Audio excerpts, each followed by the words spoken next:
if you don't face into the reality of where you're at today, you're not going to pay homage to the past. So you're not going to bring the good stuff over, but nor are you going to delete the bad stuff. You're just going to repeat the average things constantly. And that tends to this like midpoint of uselessness. So I'm like, let's not do that. So let's face the reality, honest reality of where we're at today.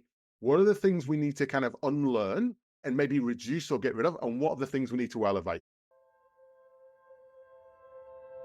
Welcome to the Unlearn podcast, where host Barry O'Reilly seeks to synthesize the superpowers of extraordinary individuals to think big, start small, and learn fast. Here's your host, Barry O'Reilly. Welcome to the Unlearn podcast. On this show, I'm delighted to be joined by Dom Price, work futurist at Atlassian. Now, I've had the pleasure of knowing Dom for a number of years. He actually was at the book launch for Unlearn in Sydney, where we connected for the first time in person and instantly had a great rapport. He's been focused on the future of work, unleashing the power of teams, and helping companies get better. At Atlassian, they build a culture of innovation, inclusivity, and exciting ideas around team rituals and playbooks, many of which Dom has helped author and is working on currently that you'll hear on this show. But his background is kind of interesting and diverse. He didn't start off in the future work. He actually started as an accountant working in Deloitte in London. And yet, how he's developed himself, put himself outside his comfort zone, found new ways and interest areas, learned, unlearned, is a fascinating journey that we'll dive into on this show. But before we get started, let's hear about some of those key turning points that happened for Dom in the earliest stages of his career. Me and my girlfriend, we're getting married later this year, right? And we were talking about sliding doors moments in our lives. And one of mine was a career one, right? And at the time, honestly, completely insignificant. I spent 3 years at Deloitte in London. I did okay. I didn't particularly love it. I don't think I was thriving there, but I didn't know what thriving actually meant in the workplace. That concept, as a Northern English guy, the idea of thriving in the workplace was a very distant thing that I wasn't worried about at the age of 20-something, right? I was telling my in-laws and some friends the other day, I was like, growing up as a kid in Manchester, you weren't expected to like your job or your career. That wasn't part of the tapestry of life, right? The idea is you went to the pub on a Friday and you needed a lot of material to whinge about how bad your week was. And so for me, I was like, yeah, I'm in London. I'm working at Deloitte. Seems like a cool thing. Don't particularly love it. Don't hate it. I'll just do this for like 45, 50 years and my life will be fine. And I was just kind of plodding along. And a weird thing happened in Deloitte back in the day. I studied as a chartered accountant. Who knows why? We can cover that separately. But when you were being trained as a chartered accountant, Deloitte did a wonderful thing of paying you nothing, like peanuts, literally peanuts. And then the minute you qualified, they realized that you were great fodder in the market and they'd like double your salary. I'm like, wow, I didn't get any more valuable today, but just because I passed a really boring accountancy exam, suddenly I'm worth more. And I started to just, put the feelers out and get a feel for what was out there. And my boss at the time, a chap called Ravi Joshi, never thought much of Ravi at the time. And the guy's an absolute legend in my mind now. Took me out for sushi. It's the most expensive sushi he's ever bought in his life. I'd never been to Sushi Train, Northern English guy. I didn't realize you're paid by the plate, right? For those that don't know, I'm 6'4", 115 kilos, and I can put away sushi. So I've seen you do it. You've seen me eat and you've seen me drink. So he's just watching me scoff this food and we're chatting away and he's like, Dom, I'm worried that you might be looking for another job. And I was like, actually, I am. And he's like, look, I don't think now is a great time for you to leave Deloitte. Have you thought about doing the same job somewhere else? And I was like, no, of course I haven't. I'm not thinking that far ahead. That's not in my schema. And he's like, would you be interested? And we had a bit of a chat about it. I was like, yeah, maybe. So that was the Friday. He came into work on the Monday. He said, I've made some calls, New York or Sydney. And I was like, I don't know you well enough to go on holiday with you, mate. And he's like, no, like your job exists in Deloitte, New York or Deloitte, Sydney. And I was like, so all my friends said New York. Every single one of my friends said go to New York. Because it's bigger and it's better and it's bolder and it's all these things. And I'm like, it feels too much like London. Whereas Sydney was like the opposite. So the department I was in London was like 450 people. The same department in Sydney was 25. And there was something nice about that because I had to do the full stack. I had to do everything. So it was a great experience. And then I didn't realize probably for a good few years after that, what a favor he'd done me in my career to go, mate, you're about to go down one fork in the road of joining some random bank and being an internal auditor. You'll get good money, you'll wear a suit, and you'll hate yourself for life. Or I can put you on a plane to Sydney. You don't know anyone, you're going by yourself, but I'm going to back you to do that. And that moment, I look back now, that was pivotal. Yeah, that's fascinating to hear you share that. But one thing that really jumps out at me that you sort of mentioned is this notion of going to Sydney because it's not New York and it's not like London, but also this idea of there's 25 people there. You're going to get to do a much broader range of things and stretch yourself in a different type of way.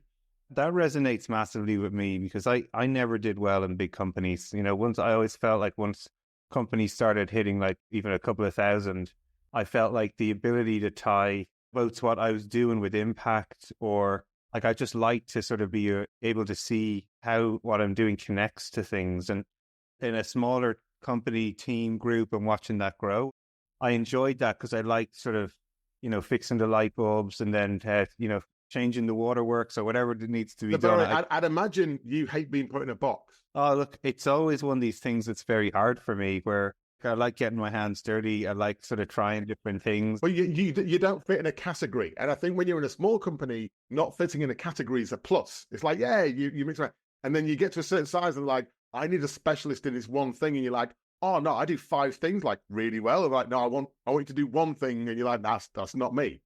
It's always sort of fun and games, I think, because I saw this in different companies I was in over time, right? Whether they were startups or especially ThoughtWorks started to become a bigger company. And, like it's always been fascinating for me.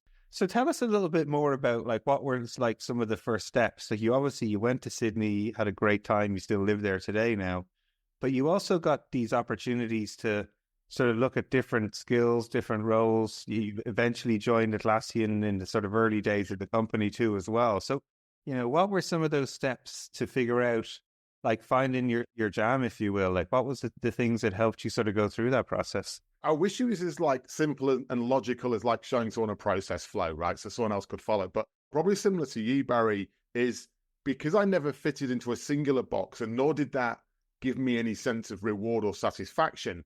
I always saw multiple boxes.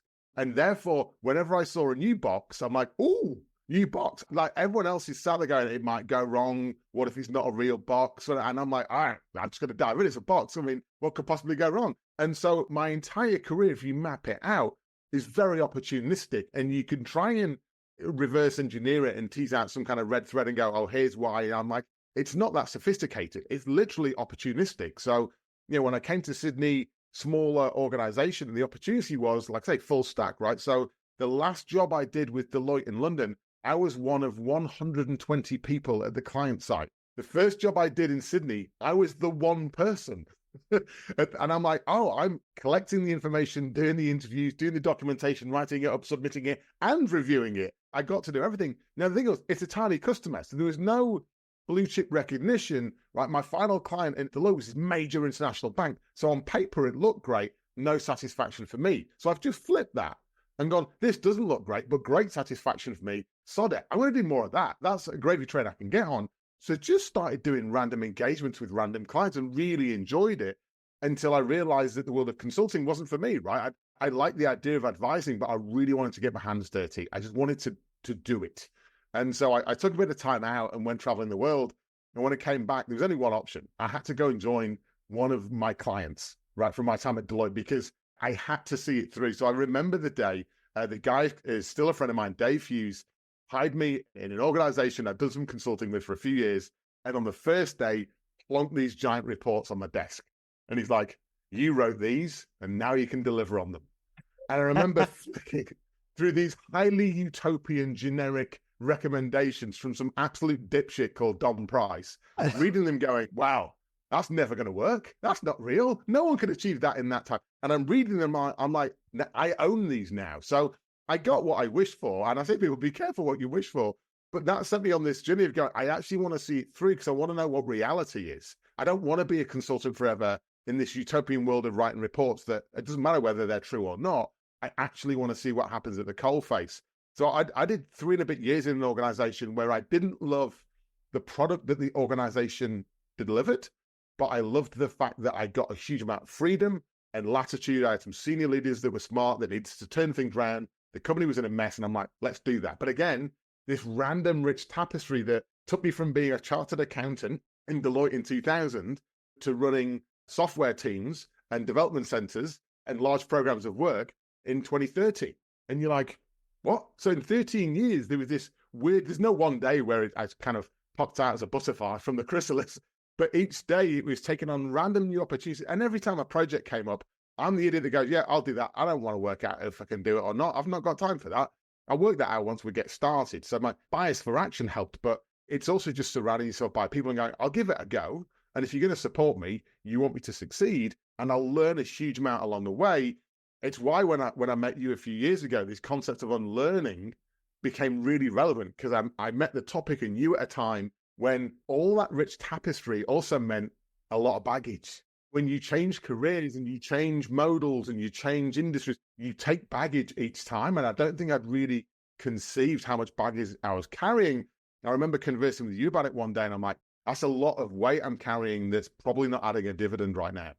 Yeah, it's fascinating again to hear you just sort of share this stuff, right? Like, so many people struggle where they're in jobs they don't like, where they see opportunities they'd love to give a go, but fear gets in the way, or there's some inhibition that's sort of limiting belief that they wouldn't be able to do it, they'd fail, like a lot of these things, and it's always refreshing to hear people share a little bit about giving things a shot. As you say, with this support around you, where you have a team that say they want you to succeed, they'll support you, they recognize that you're doing something new, right? Like, that's a huge help for folks if they go into that. Just on that, though, also, you've got to work out what happens if it does go wrong. So I didn't blindly rush into these things. I'm like, I'm going to go and do this gig. What happens if it goes wrong? I'll go back to Deloitte. And then after that random gig, I'll go to Atlassian. If Atlassian's going, I can almost always go back. But the opportunity to step forward isn't open. That door's not open regularly. So when it opens, even a little sneak, I'm through it, because I know if by any chance it goes wrong, I'll take that step back. And I think that's the simple math people can do. Often the cost of stepping forward is significantly less, right? So just give it a go. That's a great analogy. No, I love it. It's all where all the growth is often as well. You're talking then again about this idea, and it was a pleasure to meet you. I think the first time we met in person was probably the launch of Unlearn down in Sydney, which was super. And at that stage, as you said, you were in Atlassian, a company like going through crazy growth, very fascinating culture, always open to sort of sharing new ways of working and so forth, right? And as you said, you start identifying somebody's whatever baggage you might have them, limiting beliefs, behaviors that you needed to work on. So what were some of the ones that sort of stood out to you as you were going into this very technology-driven type of culture in Atlassian, right? So you've done God, I can only imagine the vision of you in a suit and tie. Man, I don't think I've ever seen you wear a tie in my life. It's not pretty, honestly. I look properly stupid. Great. Okay, well, now we know. But you're in this, as you say, forward-thinking, progressive type of a culture, technology-driven in Atlassian, right? So what were some of the things that sort of struck you that you had to unlearn as you took your first steps in that environment? The first one was in the first 90 days, and I didn't have the vocabulary of unlearn then, right? I didn't have your concepts in my head. So it was just me starting a job, and in the first 90 days, genuinely hating it. I hated my job, I hated Atlassian, and I really hated the people. They were evil. They were condescending introverts that talked about things I didn't understand. The closest I got to connecting with someone was over Monty Python. It was just like a really daunting place. And the odd part was, it was like this twisted world. I thought, I didn't know what gaslighting was then, but I thought of being gaslit, because in my first few weeks, we came second in best place to work, right? And I'm like, how? How did you do it? You're all horrible people. I hate you all. Anyway, I did a bit of soul searching, chatting with my boss. He's like, how's it going? I was like, not enjoying it. And he's like, yeah, you've not hit the road. And I'm like, wow, okay, I've never had that feedback. I thought it was you. Apparently it's me. We had the chat, and he's like, no. He's like, I hired you because you've got 13 years experience of seeing things go wrong and firefighting. And I was like, yeah.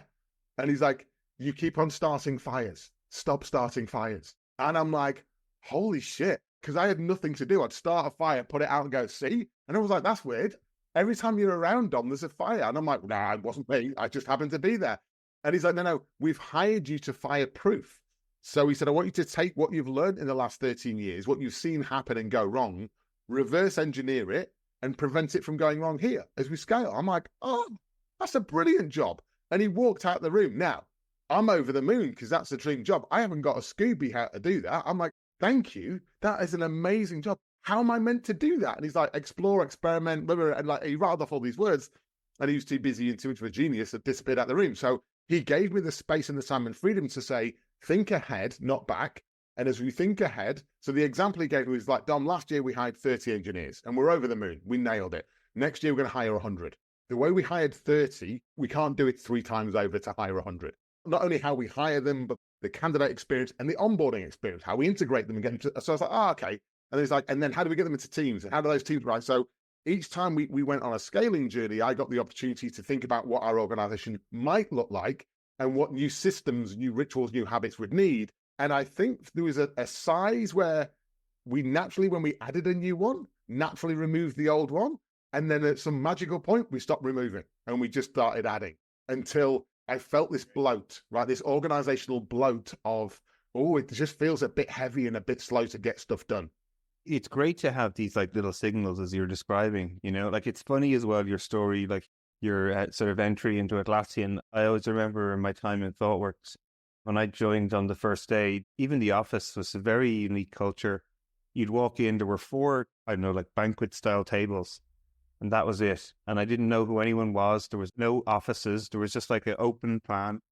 And at the time, I didn't know, like we had our CEO sit on it right beside the person who like was just first day out of university. And you could not tell who anybody was or what they were doing. And there was no managers. I still remember asking people like, do I have a manager? And they're like, yeah, you got to manage yourself. I'm like, how do I tell people I'm going on holidays? They're like, that's it. But also, you're like in the interview, you said you were driven, and you're like, no, I am. I'm driven with a manager, like someone who drives me. Oh, it was one of these things where, at the time, I was totally discombobulated by these concepts about how do I operate in this world. And believe me, like it took me a while to sort of figure out not only the company code, but what worked for me and how I could find my place in the company. Finding your role, because there's this temptation to just mimic, and then you're like, they've not hired me to mimic, they've hired me to be me, but a new version of me. And that's that discomfort of going, if I bring my old artillery, that's going to fail. If I just mimic them, that's a waste of time. We just added a head count, not a new cognitive load. So how do I think differently, but not suffer organ rejection? It was really tough, you know, and just like you're describing, like, I feel like my first 6 months, you know, I'd come home and I'd be like, what happened today? Did I help somebody? Did I get better? Did I just make a mistake? And it was definitely, you know, a period that was, interestingly, a lot of growth, a lot of uncomfortableness. But then I started to find, as you say, the things that I could help or were natural to me. And they'd be simple things like, at the time, ThoughtWorks was a massive engineering culture. Literally, if you weren't an engineer, people would be like, sorry, what do you do? Oh, that you're was, not that an was engineer? my first week. What do you do? I'm a program manager. And they're like, no, it doesn't compute. That's You it, a 0 the or a crowd are 1? like, I'm like, I like the grey area between black and white. They're like, oh. Oh, it was so funny. You know, I think we had like one UX person in the whole company, and then it was. I still remember trying to get designers into the company. That was a fun experience in itself. How did you change them? Because I was really fortunate that I had some really caring people. They were blunt but caring, the right amount of fact and tact that gave me feedback. Because without that feedback, I don't know that I would have self-navigated through that without the right nudges and arms around the shoulder.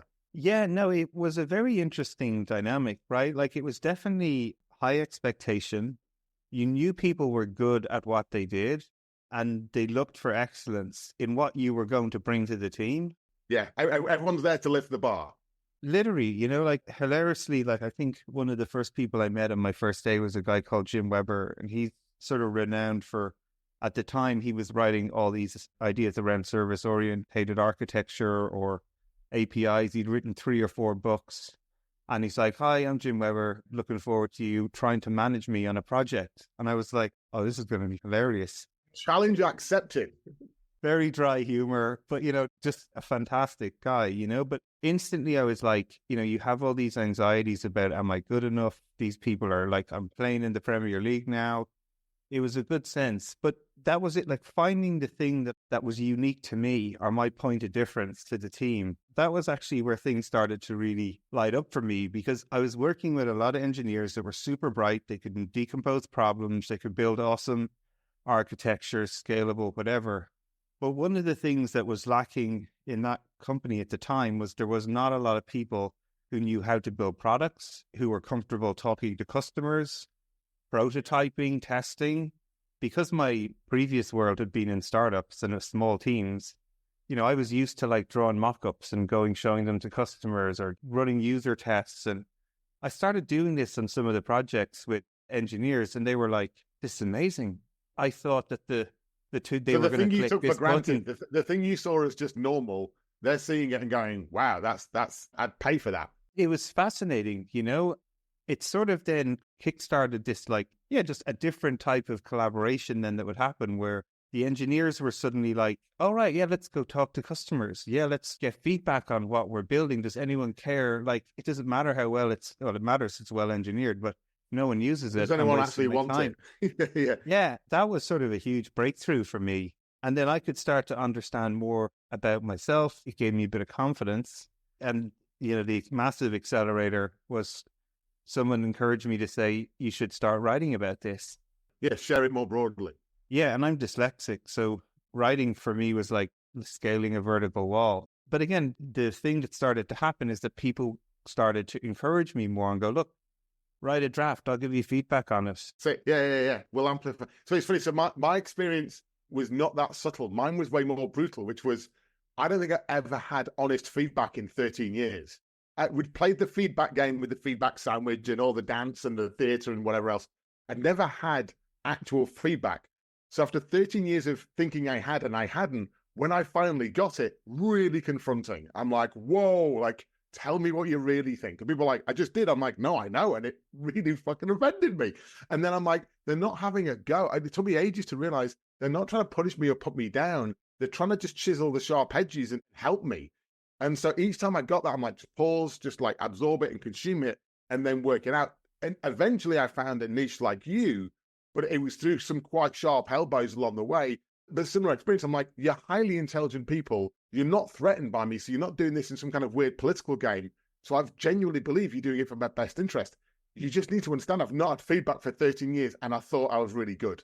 And so when you think you're amazing and your proverbial doesn't stink and you get your first bit of feedback 13 years into your career, you're like, "Oh, okay. I probably needed that a while ago."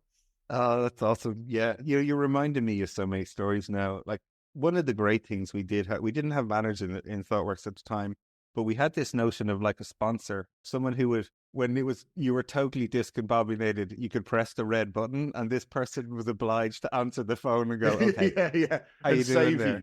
Yeah. And mine, I was very lucky. I had this guy, Andy Kane. He's since gone on to do amazing things. Like, he worked a lot with the government digital services in the UK when they did a lot of work there. He was one of the best people for me, because I remember that first time, as you said, I got all this first round of feedback, and it did feel like an ocean wave, like sort of pouring over me of, again, well-intended, pointed. It was like a lot, and he was great. That sat down, he went through it all with me, and he's like, "Look, there's 10, 15 things here, but there's probably 2 or 3 that you need to like focus on and work on them and then get to the others." And it just helped me like let a breath out and go, "Okay, this isn't just all, you don't tie your shoelaces right, you don't do, whatever." It's not as big and dramatic as we think. It's funny. I was saying to her, I was trying to, similar to you, I have this goal at the minute where I'm like, I need people from random backgrounds to spar with, because people from the same background I just find boring. I'm done with confirmation bias.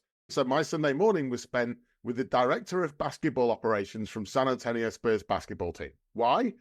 Because I think there's no overlap between my world and his, right? Apart from the fact that he's 6'7" and I'm 6'4", I'm like two giants walking around Sydney. But I'm like, tell me about how you think about it in your world, how you recruit, how you think about culture, how you think about team. There's the team on the pitch, right, playing basketball. There's the team off the court. There's what happens front office, back up. And he explained it all. And I'm taking huge amounts of notes and I'm learning from that because it's different. But it takes a certain, I don't know, a certain age or confidence or experience when you're like, I'm comfortable not seeking confirmation anymore because I know what I know. It's what I don't know that's valuable. And how do I go and seek that to challenge myself on purpose and feel that discomfort? I'm just glad I'm in a position now where that is something I look forward to and enjoy, where it used to be probably something I avoided. It's another great point, right? Like, seeking out both those types of people and those types of spaces is certainly something I think people, I certainly had to learn it too as well over time. One of the blogs I wrote this year was about proximity and plateaus. The notion for me, I have found, and this would be actually fascinating to get your thoughts on this. So with remote work, like we can work from anywhere. Often you're not in person with people. And one of the things I found that's really important for me is actually getting together with groups of people to talk about like getting better at things that I actually am not good at. So as you're describing, like you found, this person who you can take a walk around Sydney with, who's got excellence in their field that you can learn from. So for me, this notion of trying to put myself in these groups, whether they're masterminds or people of similar interest who are like trying to get better at things that I'm curious to learn, has been massive for me to avoid this notion of like plateaus, of like learning something and then naturally you hit a local maximum. Barry, one of my biggest fears for 2024 is mediocrity. In the distributed world, it's easy because you're like, I'll do my task and I'll do my thing and I'll nip to the supermarket and I'll make my dinner. And I'm like, I'm a 46-year-old man who's going through a midlife crisis. I'm not ready to put my comfy slippers on.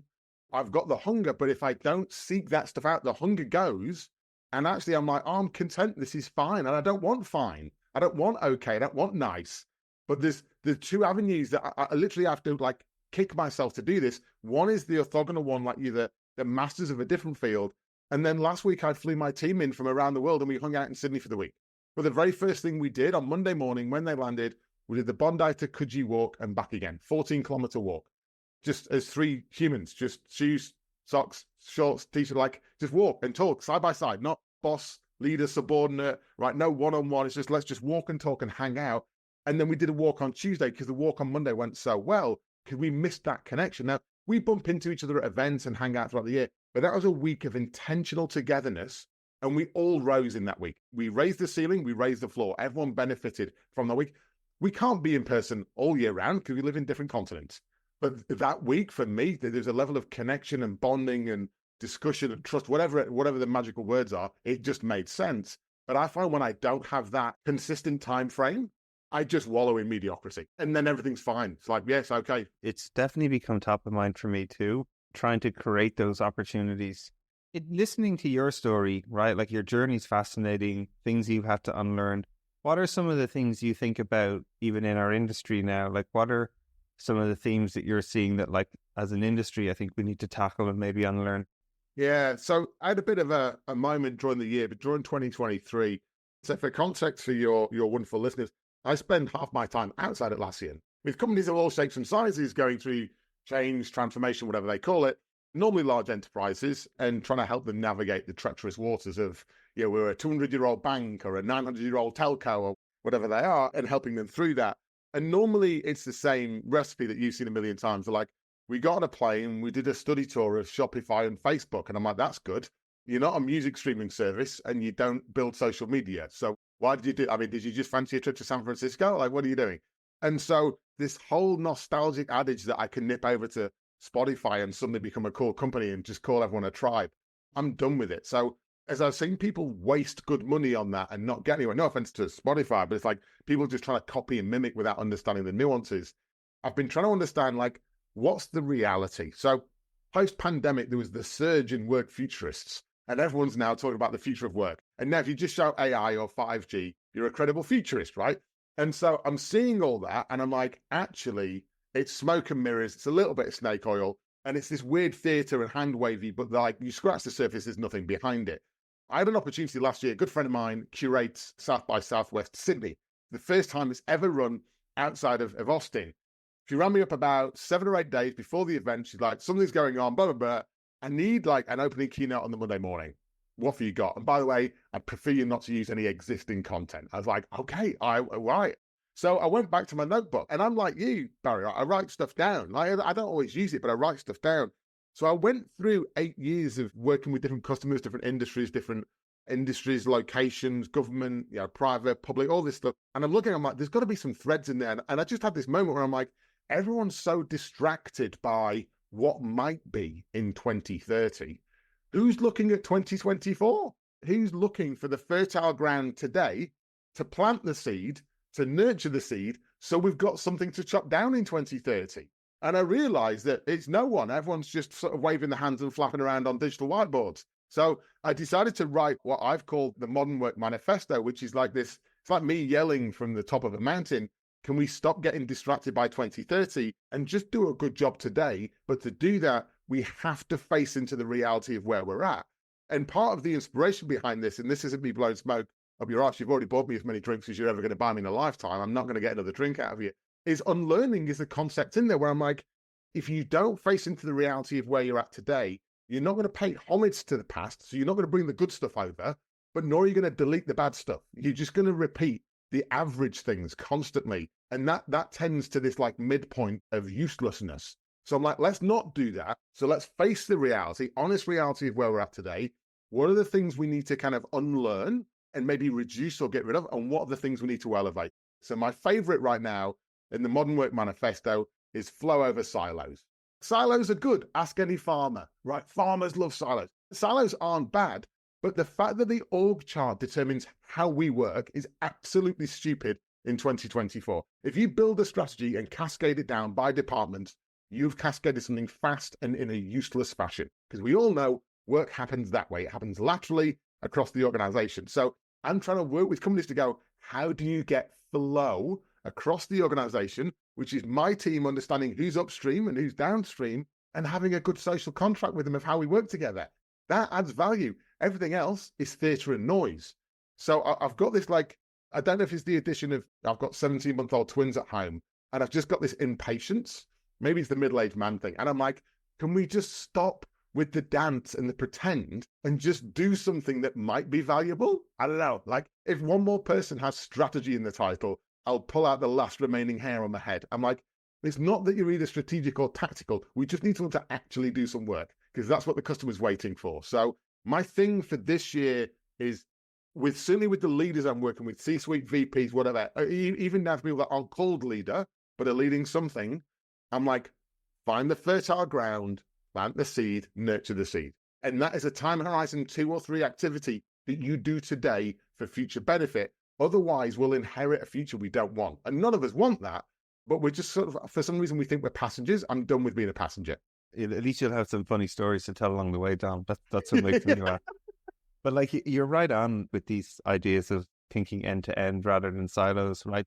I think as our work is getting so much more complicated, I can't think of any task that is on my list in front of me today that I can get done totally on my own. It's absolute, everything involves input from somebody or maybe a sense check, or I'm reliant on an input so I can create an output, or I've experienced even myself quite recently, like I was trying to write an update for a thing that we were working on. I tried to do it all on my own and send it out. Immediately, once the email went out, 3 seconds later, one of the people who could have given input to it was like, sorry, but that information is actually incorrect that you just shared there, Barry, with a mailing list of 2,000 people. So I'm like, yes, you're like, oh, great. It was a test. I'm an auditor. I'm Barry the auditor, and I'm doing a test. I'm doing a mystery shopper, and I've proven that I can't operate independently. Absolutely, and it just sort of, again, brings like these little micro instances to life about how important it is to think about these end-to-end capabilities that you want to try and build as a company, and then who's going to play their part in that when you design things, right? And it's the now. It's great, So how do you help one or two of the companies get to that place? Because it's hard, right? Like a lot of companies, they're geographically distributed. They're, as you say, functionally organized a lot of the time. Where can people start to trial this and start to figure out how to get better at it? The first that we're doing at the minute, and again, I've not got a best practice guide that I can share with anyone because I'd be lying if I did, right? And I don't want to be that person. But what we're doing right now is experimenting with companies and going, let's come and have a conversation with your senior leaders. As an example, with the Modern Work Manifesto, it's got 8 things in it. I stick it down in front of them and go, which one of these is your superpower and which one's your kryptonite? They all write it down and then we just show it to each other. And you're like, cool, you think the superpower is evolution over transformation. This person over here thinks it's outcomes over outputs. That's cool. What are you seeing that, and it's not right or wrong, what are you seeing that makes you think that way? And then as an aggregate, what do you want to go after as an organization? What is a superpower that we think will make a demonstrable difference?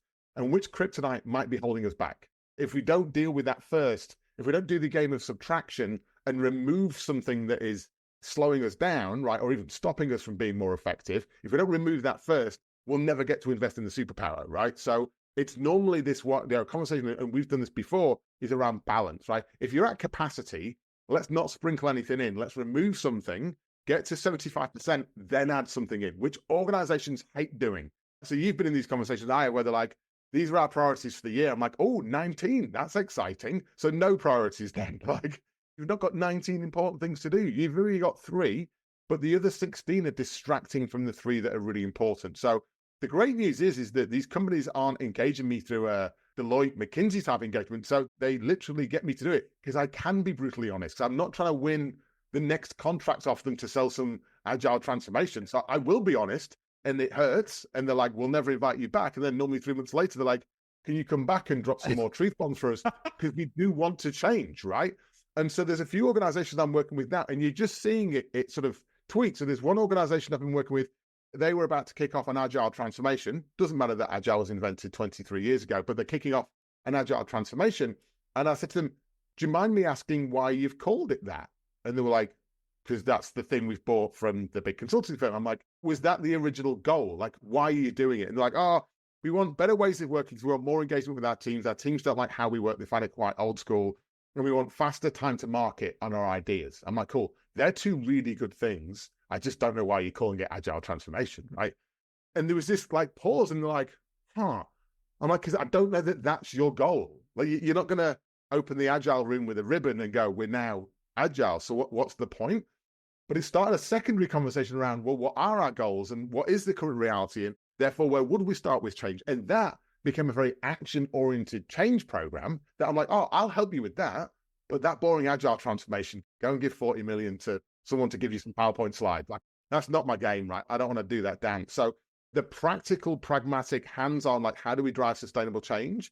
How do we help leaders and teams and organizations thrive? That's the stuff I'm playing with. And just helping people face into that reality of where they're at is the first step. If you don't do that, I probably can't help you. Like, if you don't want to do that, there's someone else will happily charge you some sort of money for doing that. But I want to have the honest, forthright conversation around the lived reality. And then what's the next best step? What's the next thing we're going to do? It's great to know that you're out there doing that work now, right? And it sort of ties back, as you say, to your own personal experience of, at an individual level, people being willing to give you candid feedback about what's actually going to help you get better. And as you say, it's hard to get to truth sometimes. Different companies have different incentives. Like you say, big consultancies they've got to sell the next deal. They've got to keep the cash rolling in, right? Like, it's hard to find people who will tell you the hard, honest truth sometimes. And it's just great to know that you're out there doing it. It's also like, as you know, these companies that carry heritage, I asked a group of leaders the question the other week. They were telling me about all the history and heritage of the organization. And it's wonderful. There's so much rich tapestry in there they could bring forward, but it just got a little bit overbearing. So I'll let them finish. And I was like, who here has the desire to be the tour guide at the museum? Who has that desire to do that? This is where we used to have staff. Oh, how they used to enjoy themselves. This is where the ping pong table was. This is where we used to have board meetings. Because the way you're going is you'll run the museum. You don't want to run the museum. You actually want to work at a thriving company. So at some point, let go of the past, right? Not because it's embarrassing, but it worked in that environment, but you're not in that environment anymore. So pay homage to it, but find a way of working that's relevant for the current environment. That's your job as a leader, not to be the tour guide for the museum that no one wants to go and see. So looking forward, Dom, what are you most excited about, when you look ahead about what's the potential and opportunities for like great places to work? There's a possible investment, like, I hate the cheesy phrase, but like, if you look at how much everyone's investing in AI, I hope there's a commensurate investment in human intelligence, and that we actually realize that even with AI, machine learning, large language models and all that jazz, like, that we still need humans and our curiosity and consciousness and our empathy and all the things that are uniquely human, that we need that, but we need to invest in humans as humans. If I reflect back, most organizations I've worked with in the last probably 20 years have treated humans like machines and have had them competing with the machines. And that's a mindset shift we need to do sooner rather than later, right? That's not going to end pleasurably if we don't do that shift.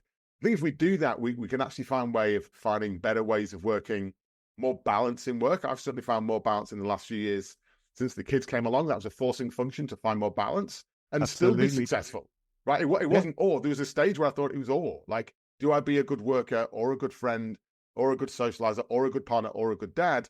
And thankfully, with some communication and expectation setting, I think I'm doing all right at all of them. And I didn't think that was possible. So I want to continue that, but that's going to require me to invest in my human intelligence to be a better dad and a better partner and a better worker. It's not going to happen by accident, right? So I think we need to become a little bit more purposeful. And I hate using that word because it gets me all icky, because people are like, oh, purpose, big P, little p.